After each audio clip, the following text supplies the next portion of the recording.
Guys, may binili tayong isda. Yan, maliliit siya.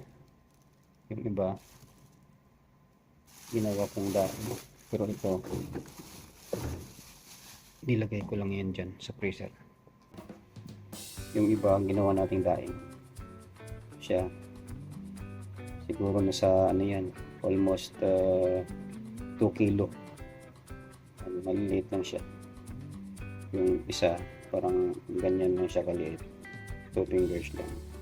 Wala pa nga eh. Pag idaing mo, hindi, okay na siya. Ganyan na. Tinanggalan na natin ng binabad ko sa suka at saka bawang, paminta, tapos asin. Tapos ayan na siya. Tapos bibilad natin doon sa bintana. Okay. Sa bintana. Oras guys is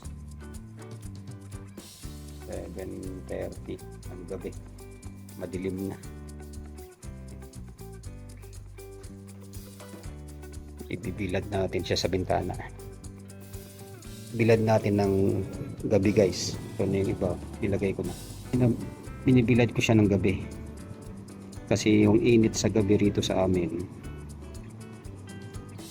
ay mas mainit pa sa araw dyan sa Pilipinas. Kaya binibilad ko siya sa gabi para hindi siya masyadong matigas pagdating ng umaga. Siguro magdamag tong nakababa dito sa sa bintana. Ano yun lang guys, ano yan, takip ng electric pan yan, malapad. Malinis naman yan, naugasan ko na yan. Ayun, ibababad ko siya rito. Yan, ay babad. Yan, ibabad ko siya ng magdamag. Bilad. Gabi natin binibilad kasi pag araw dati, na-try ko na araw. Tapos almost 6 hours lang na bilad. Sobrang tigas na guys, parang bato. Kaya ang ginawa ko, sa gabi ko na siya binababad o binibilad. Bibilad ko siya ng pag-uwi ko galing trabaho, mga 7 or 8. Minsan nga 11 na ng gabi. Tapos kukunin ko siya ng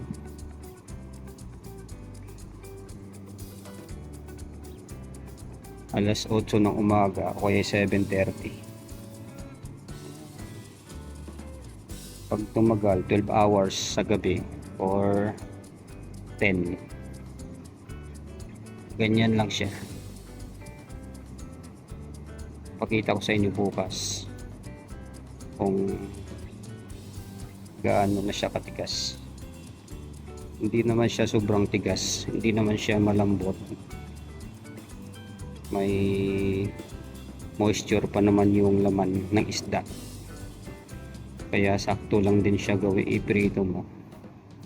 Hindi siya sobrang tigas. May pangit din kainin na sobrang tigas na siya sa pagkabilad. Ganyan lang siya. Dalawang takip to, ipapatong ko na lang yung isa. Iayos ko muna yung unang layer.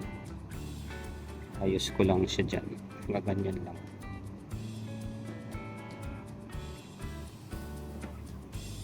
Ginawa ko puro pataob. Yan, puro pataob siya.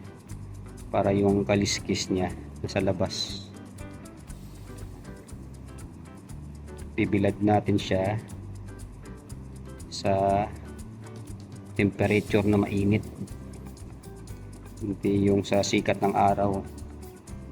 Kasi yung init dito sa amin sa gabi ay mas mainit pa sa tanghali sa Pilipinas.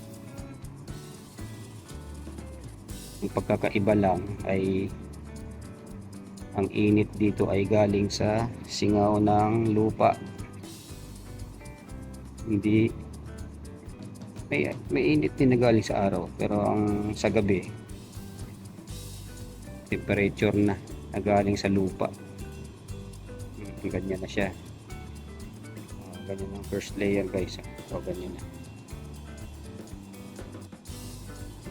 Yan yung unang layer guys. Kung makikita nyo sa labas. Yan. Gabi na. Yan, gabi na sa labas. Pero nagbibilad tayo ng daing sa gabi. Yan. Makikita ko sa inyo bukas kung anong kinalabasan ng ginawa nating daing. Wait lang guys, papatong ko ng isang layer. Guys, sa pangalawang layer na tayo. Ganun ulit. Paikot ko lang siya, nagkaganyan. Hindi na rin siya masyadong tumutulo kasi tinanggal natin yung liquid niya na suka. Puro suka yun guys. Ayan. Kung tutulo man siya, eh bintana naman to. Babagsak lang yun sa sa labas ng building. Wala namang bahay dyan sa ilalim kasi may paikot naman yan na space bago yung kabilang building.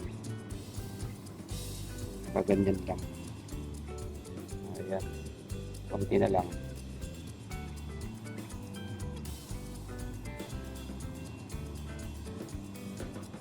Mura lang kasi guys yung yung isda na to. Para siyang sa atin bisugo, yung kulay pink na isda. Dito ang tawag sa amin Sultan Ibrahim. Sinisale nila gawa ng medyo nasa small size siya.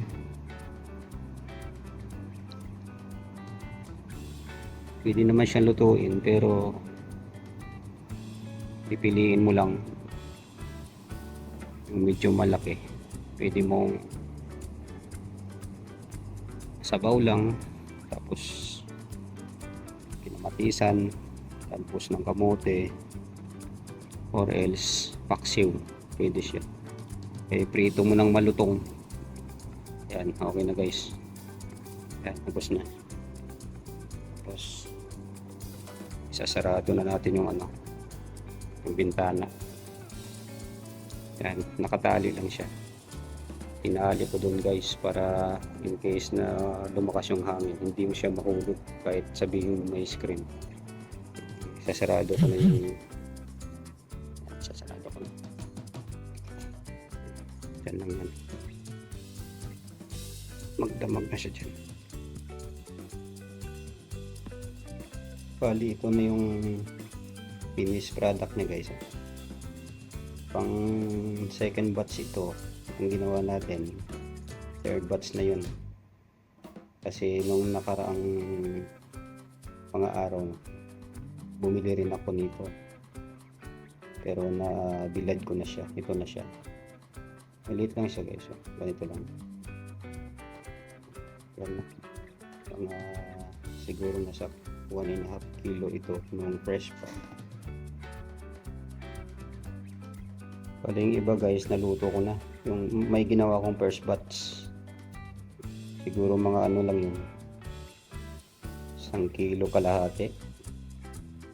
Mga mas kaunti kaysa rito. Ang size parang ganito rin. Ganyan din siya. Parang 2 fingers lang. Tapos sinubukan ko na rin lutuin. Nagluto na ako ng iba. Hindi siya gaano maalat kasi kinontrol ko lang yung dami ng asin. Tapos dinamihan ko ng bawang. Meron na siyang paminta. Tapos nilagay ko lang siya sa sa chiller. Yan, nakatakip lang siya ng ganito. Anytime na gusto kong magluto, kuha lang ako ng kung ilang gusto ko. Yun. Hindi naman siya araw-araw na niluluto. Kinakain ko siya pag trip ko lang. Siguro twice a week. Yan, kakain ako nito. Pero hindi siya araw-araw guys. naka-stock lang sa rep. Kaya at least matagal ko siya bago maubos. Nakatipid na tayo. Guys, ang bili ko sa supermarket. Sa pera natin, parang ano lang yung 1 kilo niyan. Nasa 70 pesos lang 1 kilo kasi maliliit siya. Ito yung maliliit na isda. 70 pesos 1 kilo. Pwede na.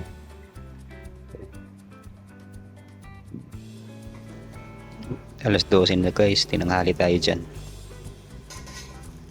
Kasi nung gabi, mataas ang humidity rito. Kumbaga may moisture yung temperature. Kaya hindi siya basta-basta tumigas. Kaya pinatagal ko siya ng hanggang bago mag alas 12 ng tanghali. Para sure tayo na tuyo yung ating daing. Ayan, tinatanggal ko na siya. Ayan, piniga ko, medyo okay naman. Hindi siya malambot. Hindi naman siya sobrang tigas. Sakto lang din siya. Ayan. Tatanggalin ko lahat dyan. Sa may daingan natin. Yan, maaraw na yan. At ang temperature dyan guys, medyo mataas ang humidity. Hindi siya ang hangin hindi dry, kaya tinanggal ko na kasi maghahanda na ako na at papasok na rin ako sa trabaho. Kaya hinarvest ko muna yung ginawa nating daing bago pumasok. Hindi rin siya masyadong dumikit sa screen.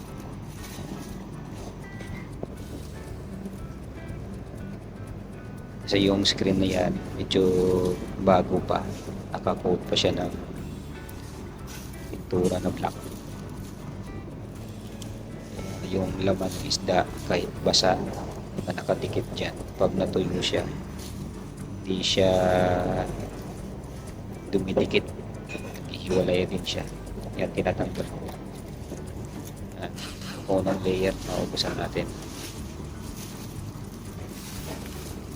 Tanggalin ko muna. Tapos itabi ko lang yung screen. Sa taas, nakapatong lang din yan. Yung sa ilalim ng nakatali. Ayun, okay na rin yung mga lawa. Okay, so maganda yung pagkatuyo niya. Hindi siya bumabaluktot. Kasi dati na-observe ko, may ginawa akong ganyan din. Pero ibang klaseng isda. Tapos binabad or binilad ko sa tanghaling tapat. Araw naman ako gumawa. Kumbaga binabad ko ng gabi, araw ko siya nilagay sa hindi nga bintana yun, sa labas lang din sa may exit tabi ng evaporator ng air condition. Yung ginawa kong daing ng isda ay sobrang tigas, bumaluktot na yung katawan ng isda sa sobrang tigas, gawa ng mas mainit ang araw kaysa sa gabi. Ayan, kaya nating ginawa yan sa gabi para pagdating ng umaga hindi siya sobrang tigas. Kasi kung iwan ko yan ng maghapon pa at pag uwi ko ay gabi na, baka hindi mo na makagat yan guys pag pinrito mo, parang bato na. Kaya sakto lang din yung tigas niya. Yan, ipunin mo muna dyan sa may plastic, tapos ililipat ko maya sa lalagyan. Ayan na, ayan na guys, yan yung na-harvest ko na lahat. Yan, nilipat ko na sa may aluminum